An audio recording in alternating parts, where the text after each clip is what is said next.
सबसे पहले बात करते हैं उत्तर प्रदेश में चल रहे सियासी घमासान की।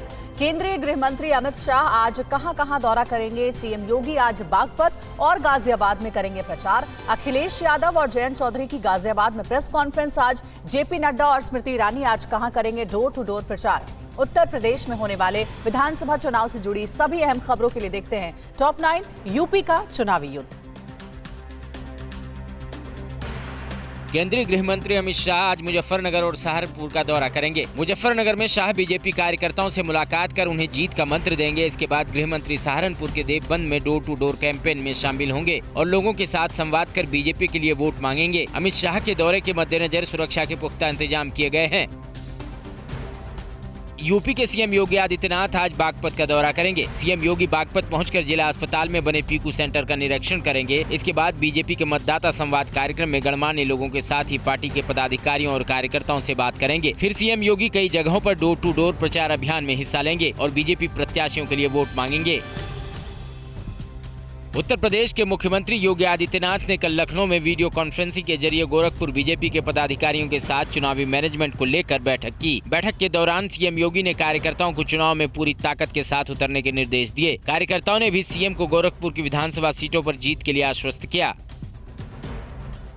समाजवादी पार्टी अध्यक्ष अखिलेश यादव और आरएलडी अध्यक्ष जयंत चौधरी आज गाजियाबाद में एक साझा प्रेस कॉन्फ्रेंस करेंगे। ये प्रेस कॉन्फ्रेंस गाजियाबाद के वेदांत फार्म हाउस में दोपहर 12 बजे होगी। इससे पहले कल दोनों नेताओं ने मुजफ्फरनगर में पीसी के जरिए बीजेपी पेंशन, एमएसपी, गन्ना से लेकर कोरोना तक चुन चुन कर योगी सरकार पर हमला किया। अखिलेश ने कहा कि बीजेपी का किया हर वादा जुमला निकला। बीजेपी के राष्ट्रीय अध्यक्ष जेपी नड्डा आज प्रचार अभियान के तहत बरेली और इटावा का दौरा करेंगे। नड्डा पहले कार्यकर्ताओं के साथ प्रभावी मतदाता संवाद कार्यक्रम में शामिल होंगे। इसके बाद घर घर संपर्क अभियान के तहत पार्टी नेताओं और कार्यकर्ताओं के साथ कोरोना प्रोटोकॉल का पालन करते हुए लोगों को केंद्र और राज्य सरकार के किए गए कार्यों की जानकारी देंगे और बीजेपी के लिए वोट मांगेंगे। केंद्रीय मंत्री और अमेठी से बीजेपी सांसद स्मृति ईरानी आज पहली बार उत्तर प्रदेश चुनाव के प्रचार में उतर रही हैं। स्मृति ईरानी आज दोपहर 12 बजे से शाम 5 बजे तक मेरठ के अलग अलग इलाकों में आयोजित कार्यक्रमों में हिस्सा लेंगी। इस दौरान वो प्रबुद्ध महिलाओं से संवाद भी करेंगी। स्मृति मेरठ कैंट के बीजेपी प्रत्याशी अमित अग्रवाल के लिए डोर टू डोर अभियान के तहत प्रचार करेंगी।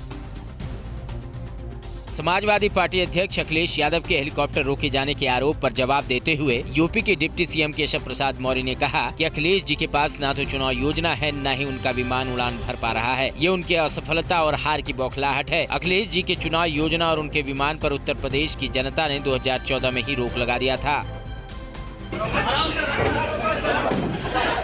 यूपी के मेरठ में अखिलेश और जयंत चौधरी की साझा प्रेस कॉन्फ्रेंस के दौरान कार्यकर्ताओं की भारी भीड़ मौके पर पहुंच गई। इस दौरान कार्यकर्ता और एनएसजी कमांडो आमने सामने आ गए। कार्यकर्ताओं ने जब अखिलेश से जबरन मिलने की कोशिश की तो एनएसजी कमांडो ने उन्हें थप्पड़ मारने शुरू कर दिए। इस दौरान वहां अफरा तफरी मच गई और हाथापाई के बीच तोड़फोड़ भी हो गई। समाजवादी पार्टी मुर्दाबाद, मुर्दाबाद, मुर्दाबाद, अखिलेश यादव मुर्दाबाद, मुर्दाबाद, मुर्दाबाद। उत्तर प्रदेश के बहराइच में राजेश तिवारी को समाजवादी पार्टी का टिकट न मिलने से नाराज कार्यकर्ताओं ने विरोध प्रदर्शन किया। इस दौरान नाराज कार्यकर्ताओं ने समाजवादी पार्टी का झंडा जला दिया। घटना का वीडियो सोशल मीडिया पर वायरल हो गया। उधर गोरखपुर में टिकट बंटवारे से नाराज मुस्लिम समुदाय के लोगों ने भी समाजवादी पार्टी का झंडा जलाया और एसपी अध्यक्ष अखिलेश यादव पर भेदभाव करने का आरोप लगाया।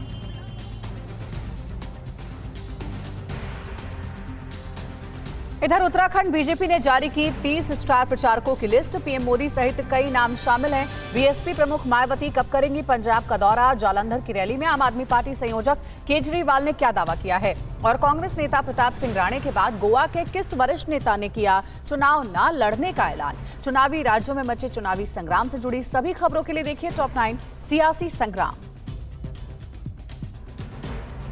उत्तराखंड विधानसभा चुनाव प्रचार के लिए बीजेपी ने 30 स्टार प्रचारकों की लिस्ट जारी कर दी है। लिस्ट में पीएम मोदी, बीजेपी राष्ट्रीय अध्यक्ष जेपी नड्डा, रक्षा मंत्री राजनाथ सिंह, गृह मंत्री अमित शाह, सड़क व परिवहन मंत्री नितिन गडकरी, उत्तर प्रदेश के मुख्यमंत्री योगी आदित्यनाथ समेत कई नेताओं के नाम शामिल हैं। राज्य बीजेपी के नेताओं में सीएम पुष्कर सिंह धामी, सांसद अनिल बलूनी, अजय भट्ट, सतपाल महाराज को जगह मिली है।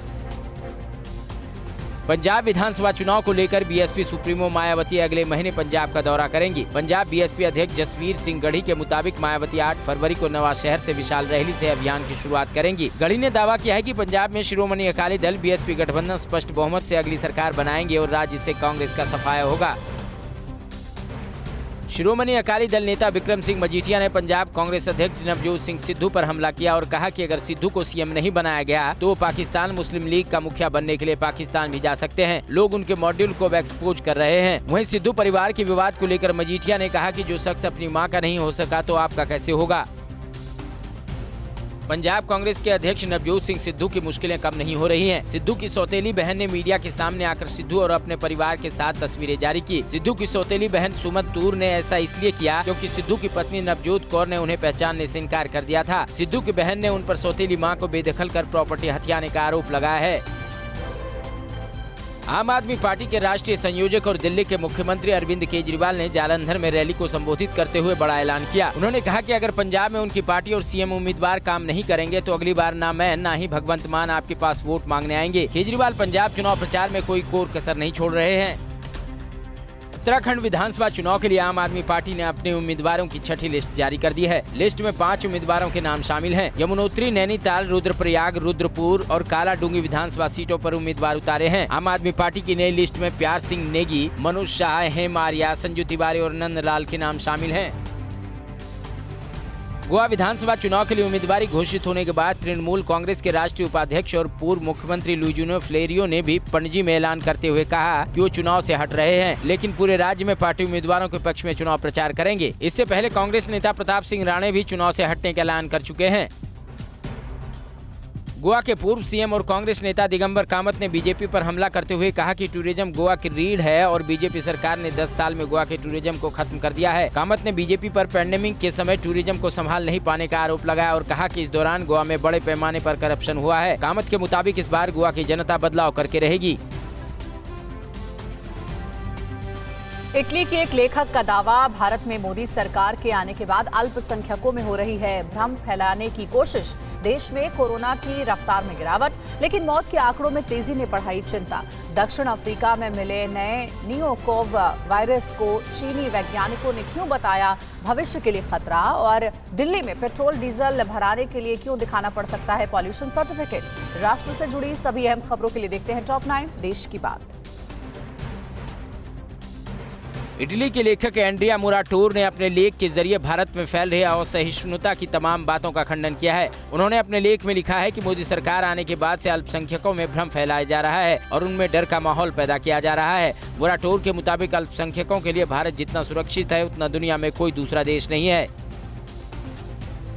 देश में कोरोना के नए मामलों में पिछले एक सप्ताह से गिरावट दिख रही है, लेकिन संक्रमण से होने वाली मौतों का आंकड़ा चिंता बढ़ाने वाला है। पिछले 24 घंटे में 850 से ज्यादा कोरोना मरीजों की मौत हुई है, जबकि एक दिन पहले करीब 600 लोगों की मौत दर्ज की गई थी। देश में पिछले 24 घंटे में कोरोना के करीब 2,35,000 नए मामले सामने आए हैं, जिसमें सबसे ज्यादा केरल में करीब 55,000 लोग कोरोना से संक्रमित हुए हैं। राजधानी दिल्ली में पिछले 24 घंटे में कोरोना के करीब 4,000 नए मामले सामने आए हैं। इस दौरान 25 मरीजों की मौत हो गई है।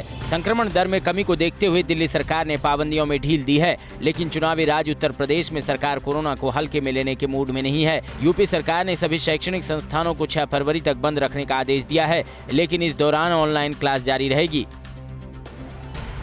कोरोना के ओमिक्रॉन वेरिएंट ने दुनिया के कई देशों की हालत खराब कर दी है। अमेरिका में कोरोना का आंकड़ा कई दिनों से लगातार 4 लाख के आसपास दर्ज हो रहा है। वहीं अमेरिका के बाद वायरस ने सबसे ज्यादा तबाही फ्रांस में मचाई है। यहां पिछले 24 घंटे में 3.5 लाख से ज्यादा नए केस दर्ज किए गए हैं। इस बीच चीन के रिसर्चर्स ने दक्षिण अफ्रीका में चमगादड़ों से फैलने वाले एक नए नियोकोव कोरोना वायरस का पता लगाया है, जिसे बेहद खतरनाक बताया जा रहा है।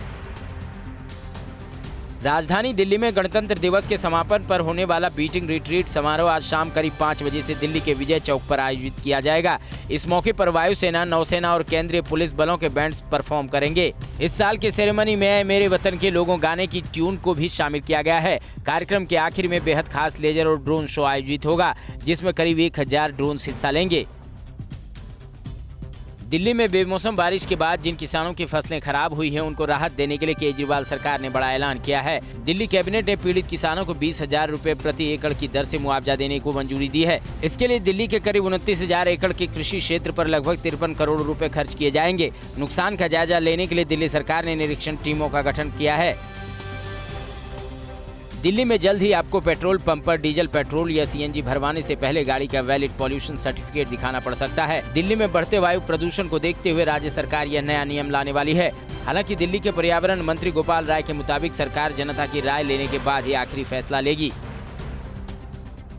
एनआईए ने आईएसआईएस के केरल मॉड्यूल मामले में 8 कथित आतंकवादियों के खिलाफ चार्जशीट दाखिल की है। इन पर युवाओं को कट्टरपंथी बनाने, उन्हें संगठन में भर्ती करने और आतंकी गतिविधियों के लिए पैसे जुटाने का आरोप है। ऐसा करने के लिए इन लोगों ने सोशल मीडिया प्लेटफॉर्म का इस्तेमाल किया। एनआईए ने पिछले साल 5 मार्च को केरल निवासी मोहम्मद अमीन और उसके साथियों पर मामला दर्ज किया था। आंध्र प्रदेश के सीएम जगन मोहन रेड्डी ने केंद्र सरकार के आईएएस कैडर नियम 1954 में संशोधन के प्रस्ताव का स्वागत किया है, लेकिन राज्य की ओर से अधिकारी को दिए जाने वाले एनओसी पर केंद्र से फिर से विचार करने का आग्रह किया है। जबकि इससे पहले गैर बीजेपी शासित राज्यों केरल, तमिलनाडु, पश्चिम बंगाल, झारखंड, छत्तीसगढ़, राजस्थान और तेलंगाना के मुख्यमंत्रियों ने इन संशोधनों का विरोध किया है। आगे बढ़ेंगे। मध्य प्रदेश के भिंड में हुआ दर्दनाक हादसा। नदी के बीचों बीच पलटी नाव, 10 लोगों को किया गया रेस्क्यू। कहां पोल्ट्री फार्म की छत गिरने से हुए हादसे में एक मजदूर की मौत हो गई। पुलिस ने कहां निकाला गुंडागर्दी करने वाले बदमाश का जुलूस। और रेस्टोरेंट में हुई मारपीट, सीसीटीवी कैमरे में हुई कैद। राज्यों की बड़ी खबरों के लिए देखते हैं टॉप 9 राज्य विशेष।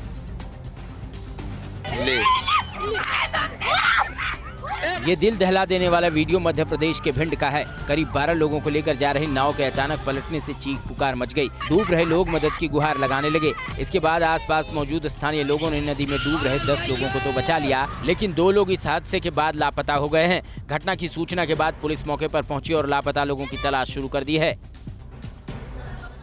उत्तर प्रदेश के बुलंदशहर के खुर्जा में पोल्ट्री फैक्ट्री की छत गिरने से हुए हादसे में 6 मजदूर दब गए। जिला प्रशासन के मुताबिक 2 लोगों को रेस्क्यू कर अस्पताल भेजा गया है। हादसे में एक महिला मजदूर की मौत हो गई, जबकि दूसरी महिला का इलाज चल रहा है। खुर्जा पोल्ट्री एसोसिएशन की ओर से हादसे के दौरान मरने वाले लोगों के परिजनों के लिए 5 लाख रुपए मुआवजे का ऐलान किया गया है। मध्य प्रदेश के इंदौर में गोलीकांड के आरोपी बदमाश सलमान लाला का मूंछों पर ताव देता वीडियो वायरल होने के बाद पुलिस ने किरकिरी की भरपाई करने के लिए कड़ा एक्शन लिया और आरोपी का जुलूस निकाला। पुलिस ने उसके घर के सामने ही उसे डंडे लगाए। आरोपी सलमान लाला पर लूट, डकैती, रेप, ड्रग्स तस्करी सहित 31 संगीन केस दर्ज हैं।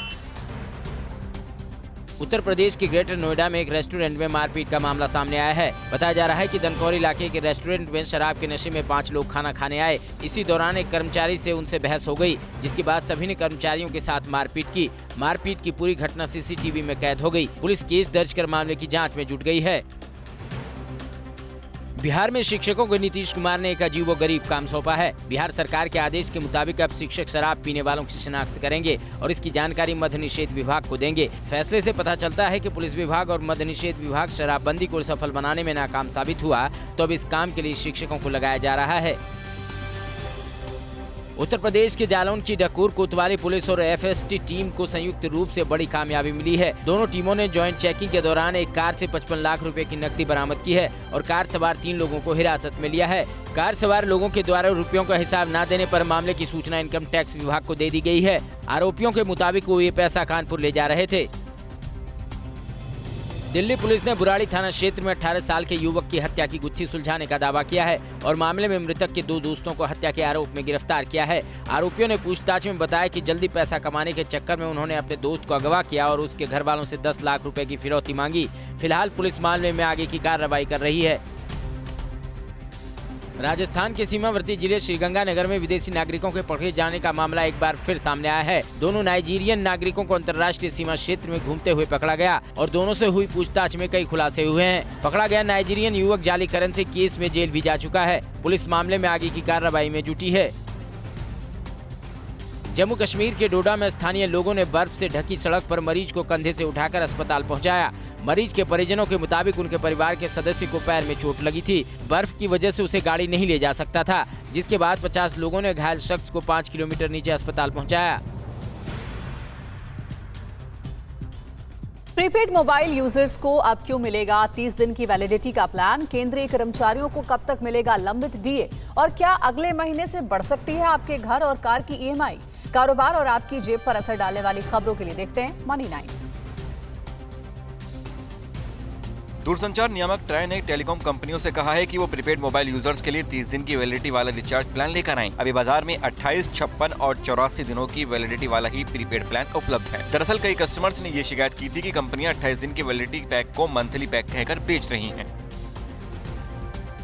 केंद्रीय कर्मचारियों और पेंशनरों के लिए अच्छी खबर है। जल्दी 18 महीने के बकाया डीए पर बड़ा ऐलान हो सकता है। केंद्र सरकार ने अपने कर्मचारियों को 18 महीने के डीए का भुगतान नहीं किया है। कर्मचारी लंबे समय से इसके भुगतान की मांग कर रहे हैं। सरकार जल्द ही इस बारे में फैसला ले सकती है। अमेरिका के केंद्रीय बैंक फेडरल रिजर्व के मार्च में ब्याज दरों को बढ़ाने का इशारा आपकी जेब पर भारी पड़ने वाला है।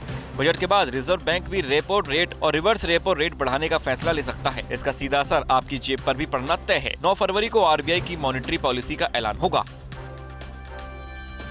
वित्त वर्ष 2021-22 की तीसरी तिमाही में सोने की जमकर खरीदी हुई।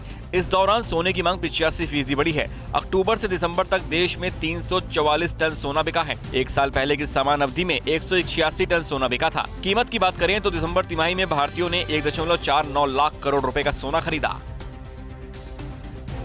सरकार एलआईसी को मार्च के अंत में शेयर बाजार में सूचीबद्ध कराएगी। एलआईसी के आईपीओ को लेकर विवरण पुस्तिका को अंतिम रूप दिया जा रहा है। जल्दी इसे सेबी के पास जमा कराया जाएगा। सरकार के लिए विनिवेश लक्ष्य हासिल करने को लेकर एलआईसी का आईपीओ काफी महत्वपूर्ण है।